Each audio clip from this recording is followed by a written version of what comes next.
অসম গণ পৰিষদৰ সন্মানীয় সভাপতি অতুল বৰা ডাঙৰীয়াৰ নেতৃত্বত কাৰ্যকৰী সভাপতি কেশৱ মহন্ত ডাঙৰীয়াৰ নেতৃত্বত আমি অসম গণ পৰিষদে জাতি ধৰ্ম বৰ্ণ নিৰ্বিশেষে সকলো জনগোষ্ঠীক সন্মান কৰি আমি অসমৰ ৰাইজৰ বুকুলৈ মাজলৈ যাব বিচাৰিছোঁ।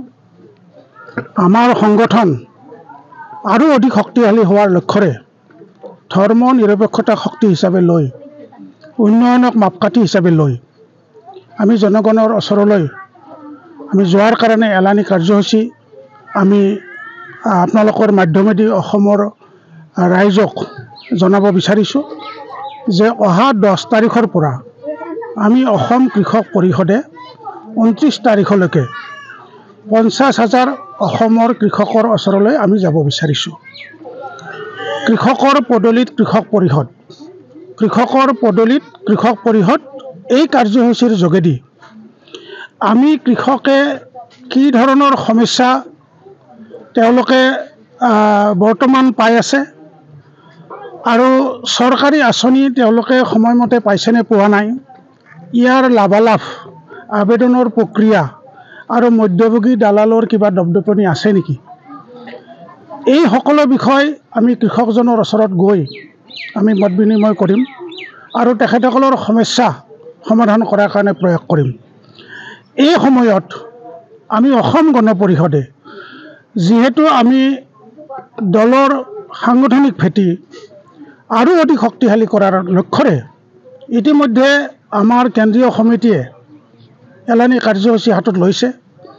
আমাৰ 126টা সমষ্টিত ইতিমধ্যে আমাৰ তত্ত্বাৱধায়ক নিয়োগ কৰিছে যাতে দলৰ সকলো ভাতৃ ভগ্নী সংগঠন বুথ পৰ্যায়ৰ পৰা যাতে আমাৰ দল শক্তিশালী হয়। একেদৰে আমাৰ অহা 7 তাৰিখলৈকে বুথ সন্মিলন অনুষ্ঠিত হ'ব প্ৰতিটো বিধানসভা সমষ্টিত আৰু ইতিমধ্যে আমাৰ বহুকেইটা সমষ্টিত বুথ সন্মিলন অনুষ্ঠিত হৈ গৈছে আৰু কিছু বুথ সন্মিলন চলি আছে আৰু 7 তাৰিখলৈকে বুথ সন্মিলন চলিব। আমি আশা ৰাখিছোঁ যে অসমৰ বুকুত আঞ্চলিকতাবাদী ভেটি শক্তিশালী হ'ব, অসম গণ পৰিষদ শক্তিশালী হ'ব আৰু অসমৰ ৰাইজক আমি নিশ্চিতভাৱে সুৰক্ষিত কৰি তেখেতসকলক আমি আমাৰ ৰাজনৈতিক মুনাফা আদায় কৰিব পাৰিম। যে আমি কৃষকসকলক সংগঠিত কৰিব বিচাৰিছোঁ। কৃষকসকলৰ মূল সমস্যা কৃষকৰ পেঞ্চন। আজি আপোনালোকে জানে যে আমাৰ কৃষকসকলে 60 বছৰৰ পিছত তেখেতসকলে আৰু খেতি কৰ্মত নিজকে আত্মনিয়োগ কৰিব নোৱাৰে। আমাৰ শিল্পীসকলৰ পেঞ্চন আছে, চৰকাৰী চাকৰিয়ালসকলৰ পেঞ্চন আছে আৰু আমাৰ খেলুৱৈসকলৰো পেঞ্চন আছে, কিন্তু আমাৰ কৃষকৰ পেঞ্চন নাই। এই বিষয়টো আমি খুব গুৰুত্ব সহকাৰে লৈছোঁ। আমি ৰাজ্য চৰকাৰৰো আমি দৃষ্টি আকৰ্ষণ কৰাৰ কাৰণে চেষ্টা কৰিছোঁ আৰু ইতিমধ্যে মহামান্য ৰাজ্যপাল ডাঙৰীয়াকো আমি এই দাবী উত্থাপন কৰিছোঁ।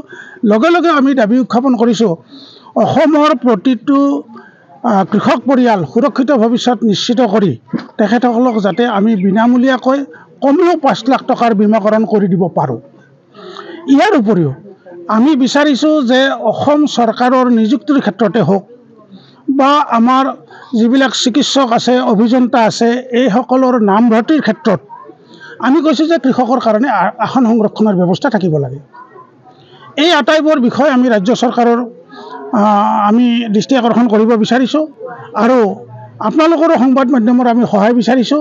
অসমৰ কৃষকক আমি সংগঠিত কৰিব বিচাৰিছোঁ।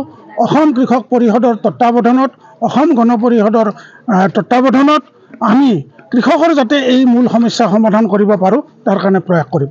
পৌৰ নিৰ্বাচন আহি আছে, পঞ্চায়ত নিৰ্বাচন আহি আছে, অসম গণ পৰিষদে ৰণডংকা বজাইছে নেকি?